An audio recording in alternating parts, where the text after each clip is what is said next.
Welcome to मार्गदर्शन mathematics. मैं अशोक कुमार आज 3D का जो बचा हुआ पोर्शन था उसको लेकर आया हूँ। आज की जो टॉपिक है आपका वो है इंटरसेक्शन ऑफ टू लाइंस। दो लाइन के इंटरसेक्शन पॉइंट के बारे में आज पढ़ेंगे। तो आइए जो है ना जानते हैं कि जो है ना intersection point of two line क्या होती है। तो समझिए यहाँ पे फर्स्ट लाइन की इक्वेशन गिवन है x minus x1 by L1 बराबर y minus y1 by M1 बराबर z minus z1 by N1। ठीक है, ये गिवन है फर्स्ट लाइन की इक्वेशन। और सेकेंड लाइन की इक्वेशन गिवन है x minus x2 by L2 बराबर y minus y2 by M2 बराबर z minus z2 by N2। ये है फर्स्ट लाइन और सेकेंड लाइन की इक्वेशन गिवन है। अब यहाँ से पूछा जा रहा है कि बताइए इसकी इंटरसेक्शन पॉइंट क्या होगा। इसका जो है ना इंटरसेक्शन पॉइंट कहने का मतलब दो लाइन जहां पे कट करेगी, इंटरसेक्ट करेगी, वो पॉइंट हमें फाइंड करना है। तो उसके लिए हमें करना क्या होगा, उसके लिए कंडीशन। अब देखो इंटरसेक्ट कब करेगी, जब दोनों लाइन सेम प्लेन में होगा। दोनों लाइन क्या होगा, सेम प्लेन में, तभी तो कट करेगी ना। तो इसका मतलब है कि ये सेम प्लेन में होगा, तो इसका मतलब क्या है, ये कोप्लेनर होना अनिवार्य है। कोप्लेनर होना क्या है, अनिवार्य। जब तक सेम प्लेन में नहीं होगा तब तक कट करेगी नहीं कर सकती है, क्योंकि जो है ना दोनों को कट करने के लिए क्या होना चाहिए, एक कॉमन पॉइंट होना चाहिए। एक क्या होना चाहिए, कॉमन पॉइंट। कॉमन पॉइंट तभी होगा जब दोनों क्या होगा, सेम प्लेन में होगी। दोनों क्या होगा, सेम प्लेन में होगा, तभी क्या होगा, उस मान ली दोनों में क्या होना चाहिए, एक कॉमन पॉइंट होनी चाहिए। और कॉमन पॉइंट तभी हो सकता है जब दोनों क्या हो, सेम प्लेन में हो। क्लियर। अब यदि इसका मतलब सबसे पहला कंडीशन ये है कि line must be coplanar. Line must be coplanar, coplanar होगा ही। अब क्यों कोप्लेनर होगा, क्योंकि उसमें क्या होगा, दोनों में सेम पॉइंट होगा, तभी वो कट करेगी। ठीक है, तो लाइन मस्ट बी कोप्लेनर। हम चेक कर लेंगे कि ये क्या है, कोप्लेनर है, तभी क्या होगा, यदि कोप्लेनर होगा तभी इसका इंटरसेक्शन पॉइंट फाइंड होगी, अदरवाइज फाइंड नहीं होगी। जब कोप्लेनर ही नहीं होगा तो क्या होगा, कोई इंटरसेक्शन पॉइंट नहीं होगा। कोप्लेनर नहीं होगा तो कोई इंटरसेक्शन पॉइंट नहीं होगा। तो आओ सबसे पहले पहला कंडीशन है कि ये कोप्लेनर होना जरूरी है। जब ये कोप्लेनर है, जो है ना कोप्लेनर है, तब हमें इंटरसेक्शन पॉइंट। अब यहां पे मान लो कि ये फर्स्ट लाइन L1 है और ये सेकेंड लाइन L2 है। अब ये दोनों एक पॉइंट P है, इस पे ये इंटरसेक्ट करती है। अब हमें इस P पॉइंट की कोऑर्डिनेट चाहिए। P पॉइंट की क्या चाहिए, कोऑर्डिनेट चाहिए। तो इसके लिए हमें करना क्या होगा, जो फर्स्ट लाइन गिवन है ना उसको लेट कर लेते हैं R। फर्स्ट लाइन को क्या लेट कर लेते हैं, R। फर्स्ट लाइन के इक्वल R लेट कर लेते हैं। अब हम जो है ना फर्स्ट टर्म और लास्ट टर्म को सॉल्व करते हैं, तो हमें x की वैल्यू मिलेगी x1 प्लस L1R। ठीक है, फिर सेकेंड टर्म और लास्ट टर्म को सॉल्व करेंगे तो y की वैल्यू क्या मिलेगी, y1 प्लस M1R प्लस जो है ना लास्ट टर्म और लास्ट इसी थर्ड और लास्ट को सॉल्व करेंगे तो यहां से z की वैल्यू हमें मिल जाएगी z1 प्लस N1R। ये जो है ये P पॉइंट की कोऑर्डिनेट x की वैल्यू, y की वैल्यू और z की वैल्यू, ये जो P इंटरसेक्शन पॉइंट है। अब ये P पॉइंट से देखो ये क्या है, L1 के लिए हम सॉल्व किए हैं, मतलब फर्स्ट लाइन के लिए। अब यहां पे सेकेंड लाइन भी इसी पॉइंट से पास हो रही है। सेकेंड लाइन क्या हो रही है, इस P पॉइंट से ही पास हो रही है। तो इसको बस पास करवाना है। पास करवाने का मतलब है कि इसमें जो x है वो बदल जाएगा x1 प्लस L1R से, x y बदल जाएगा y1 प्लस M1R से, और z बदल जाएगा किससे, बोलो z1 प्लस N1R से। तो इसको बदल दो, पुट कर दो। पुट करने के बाद ये बन जाएगा x1 plus L1R minus x2 by L2 बराबर y1 plus M1R minus y2 by M2 बराबर z1 plus N1R minus z2 by N2। कैसे बना ये बना जब हम इस पॉइंट को पास करवा दिए सेकेंड लाइन को। जो है क्या कर दिए, सेकेंड लाइन को पास करवा दिए। यस, जो है ना इस पॉइंट से जब हम सेकेंड लाइन को पास करवा देंगे तो ये बनेगा। अब इसमें से किसी दो को सॉल्व कर ले, कोई भी दो टर्म को सॉल्व कर ले तो हमें R की वैल्यू मिल जाएगी। किसकी वैल्यू मिलेगी, R की। जब R की वैल्यू हम इस पॉइंट में पुट कर दे तो हमें क्या मिल जाएगा, इंटरसेक्शन पॉइंट मिल जाएगा। क्या मिलेगा, इंटरसेक्शन पॉइंट, जो हमें फाइंड करनी है, तो सबसे पहले R का वैल्यू सॉल्व करना जरूरी है। R की वैल्यू जब सॉल्व हो जाए तो हम इसमें पुट कर देंगे, आंसर धड़ाक से आ जाएगा। क्लियर। तो नोट कर लीजिए, फिर हम आगे बढ़ेंगे। नोट कर लीजिए।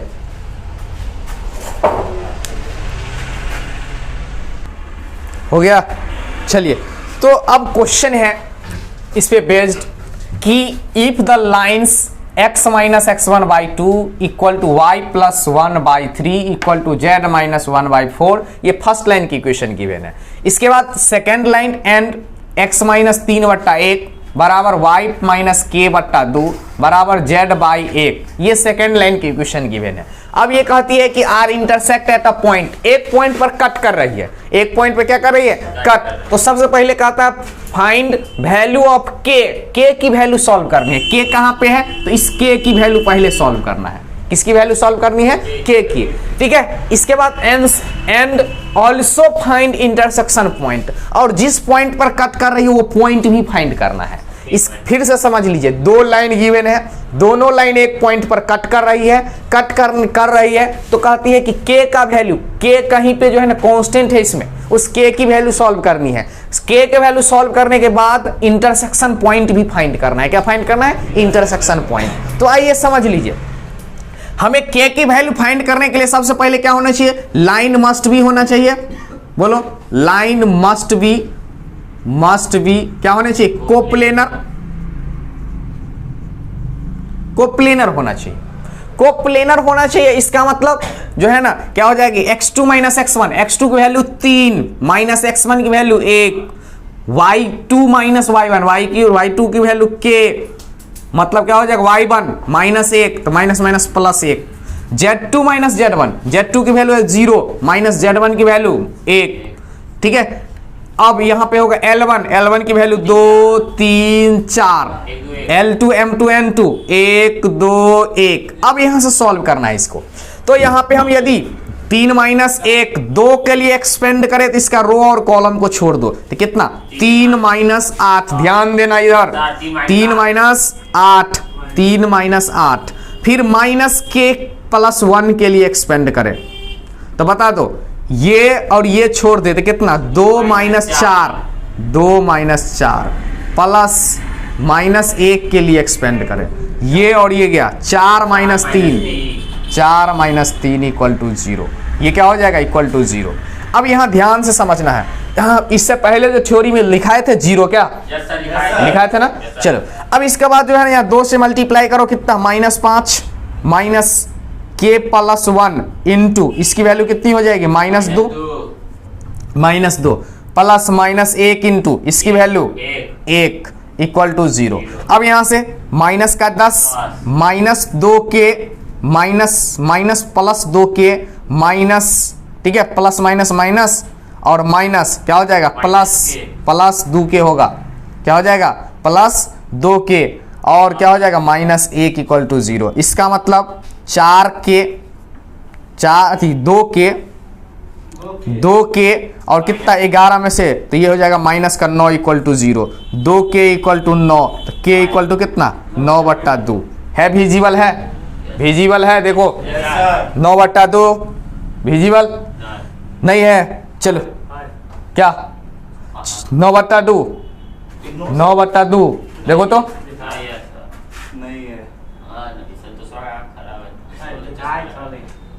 है, क्लियर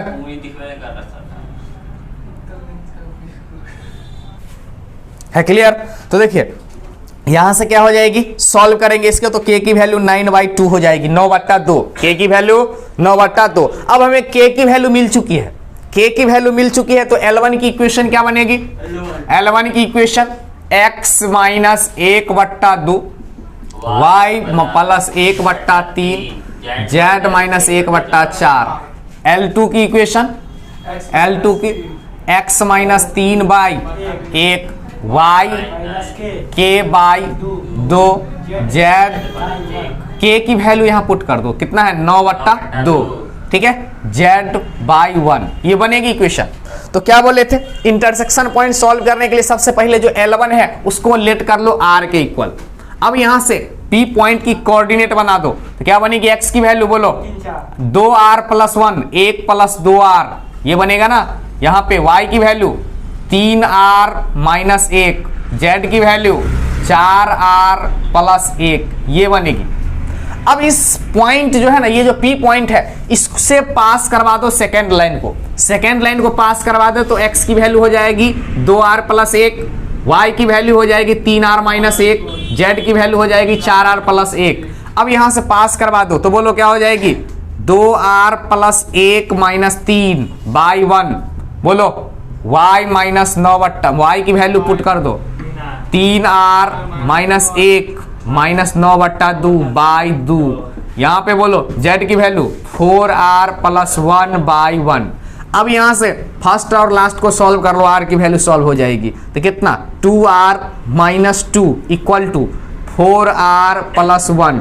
बोलो यहाँ पे माइनस 2 माइनस 1 इक्वल टू कितना 4r माइनस 2r, 2r कितना बनेगा ये माइनस 3 इक्वल टू 2r, तो r equal to minus 3 by 2। अब यहां से इसमें पुट कर दो, इसमें यदि हम पुट कर दे तो p का कोऑर्डिनेट कितना बनेगा 1 प्लस 2 इंटू माइनस 3 बाई 2, ठीक है। इसके बाद 3 इंटू माइनस 3 बाई 2, ठीक है, माइनस 3 बाई 2 माइनस 1, ठीक है।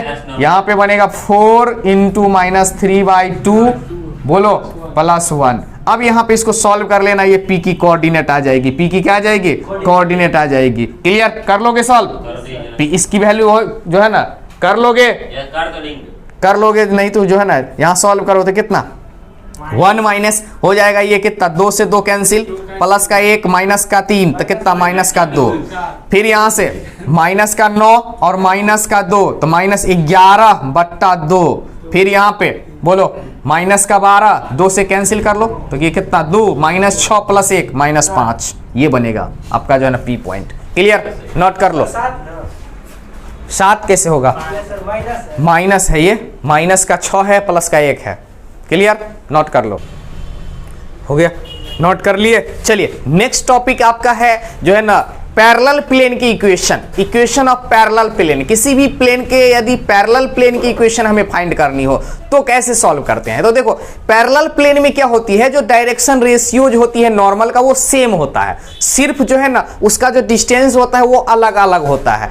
इससे पहले भी हम बताए थे कि पैरेलल प्लेन में क्या होता है, उसकी डायरेक्शन रेशियो नॉर्मल की क्या होती है, सेम होती है। तो आइए हम डिस्कस करते हैं जो है ना पैरेलल प्लेन के बारे में। तो यहाँ पे है equation of plane parallel to the plane ax plus by plus cz plus d।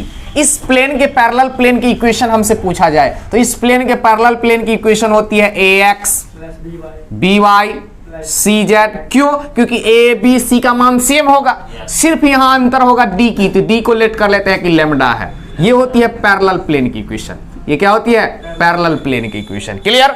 अब इसी पर आधारित यदि हम क्वेश्चन की बात करें तो क्वेश्चन कहती है कि find equation of plane parallel to the plane 2x plus y minus 2z plus 1।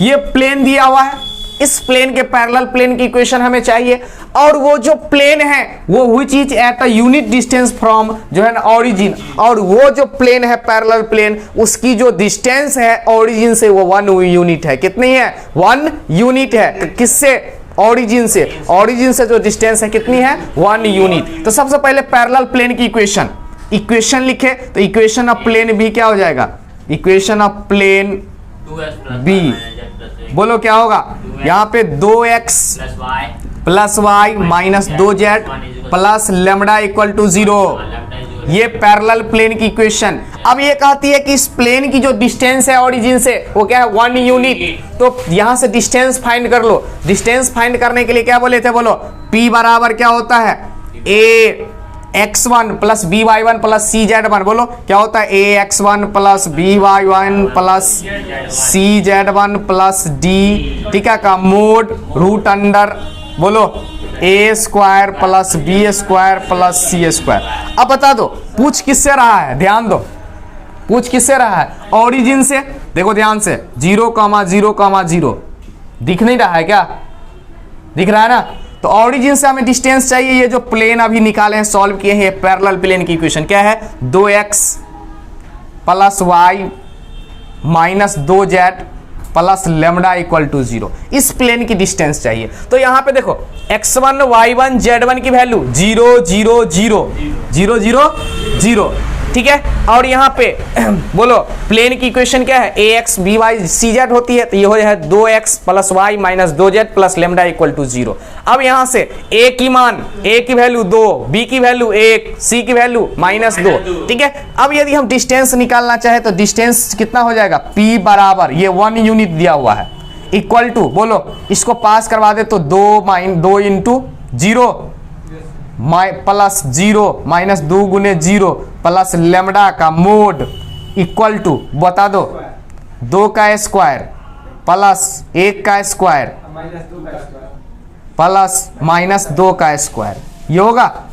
इसका मतलब इसको यदि हम सॉल्व करें तो इसकी वैल्यू क्या हो जाएगी, बोलो ऊपर में सिर्फ और सिर्फ बनेगा 1 बराबर यहाँ पे लेमडा का मोड इक्वल टू ये बनेगा 3, कितना बनेगा 3, क्रॉस मल्टीप्लाई कर लेंगे तो लेमडा की वैल्यू क्या हो जाएगी, बोलो क्रॉस मल्टीप्लाई कर ले तो लेमडा की वैल्यू 3 हो जाएगी ना, कितना हो जाएगा 3 लेमडा का मोड, तो लेमडा का मोड क्या हो जाएगा 3, ये बनेगा वैल्यू। यदि लेमडा की पूछे तो +3 हो जाएगी, कितना हो जाएगी +3, लेमडा की वैल्यू +3 हो जाएगी, ठीक है। माइनस भी हो सकती है, ठीक है, तो यहां से +-3 लिख सकते हैं, क्या लिख सकते हैं +-3, ठीक है। माइनस भी, क्योंकि मोड है तो क्या होगा प्लस भी होगा और माइनस भी हो सकता है, तो यहां से प्लस माइनस दोनों हो सकता है।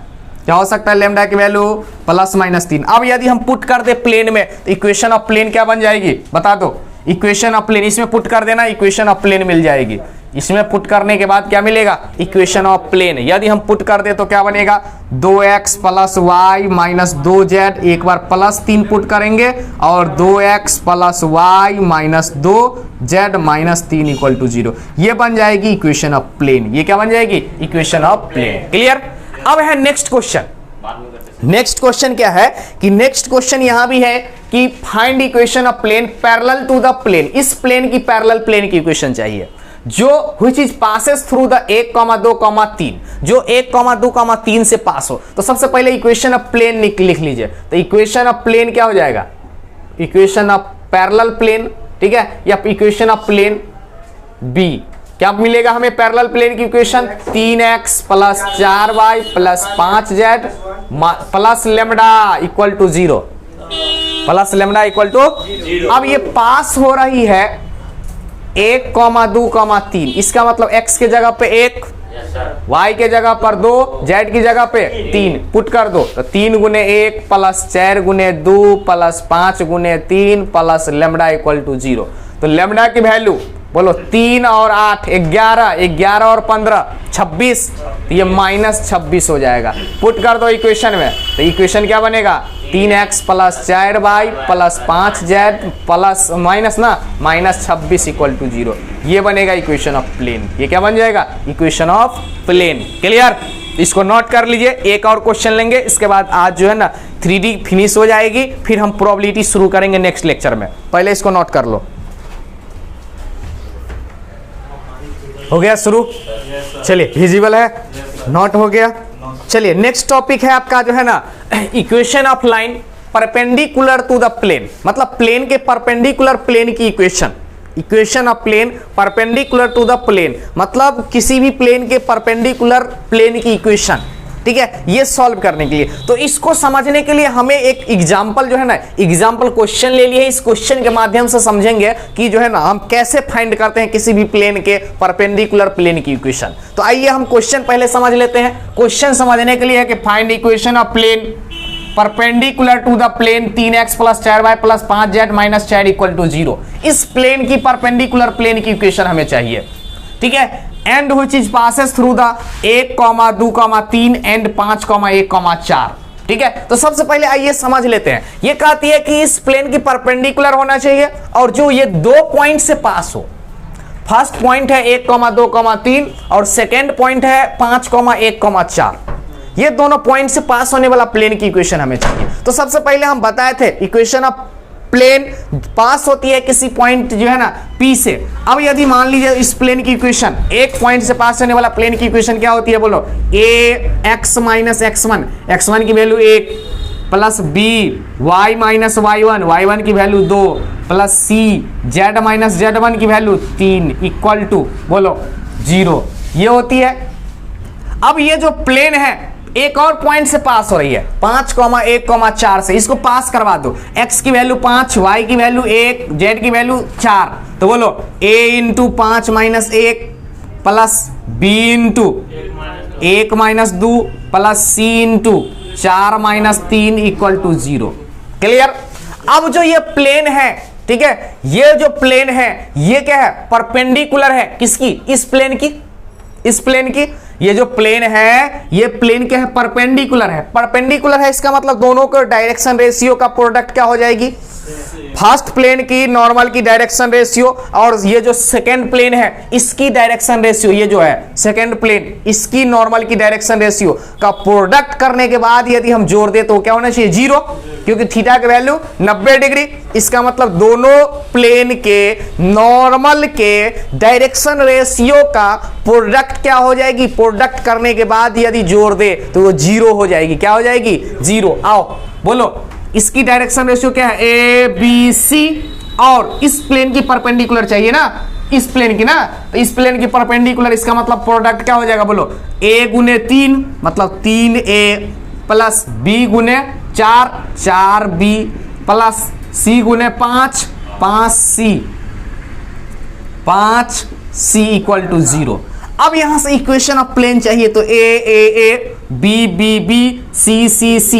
जब इस टाइप से बन रही फॉर्म तो हम क्या करते हैं, यूजिंग डिटर्मिनेंट सॉल्व कर लेते हैं। अब यहां से इक्वेशन ऑफ प्लेन b क्या बनेगा, इक्वेशन ऑफ प्लेन, बोलो a का coefficient x minus 1, y minus 2, z minus 3। Clear. a का कोफिशिएंट 4 माइनस 1 1, यहां पे 3 4 5। क्लियर। अब इक्वल टू 0। अब इसको सॉल्व कर लो। अब इसको सॉल्व करने के बाद हमें जो है ना यहां से इक्वेशन ऑफ प्लेन मिल जाएगी। इसको सॉल्व करेंगे तो क्या बनेगा, बोलो इसको यदि हम सॉल्व करें तो क्या बनेगा, बता दो तो। x माइनस 1 के लिए एक्सपेंड करो, x माइनस 1 के लिए, तो इसका रो को और कॉलम को छोड़ दो, कितना, -5 और -4, तो 5 4 माइनस का 9। क्लियर बनेगा।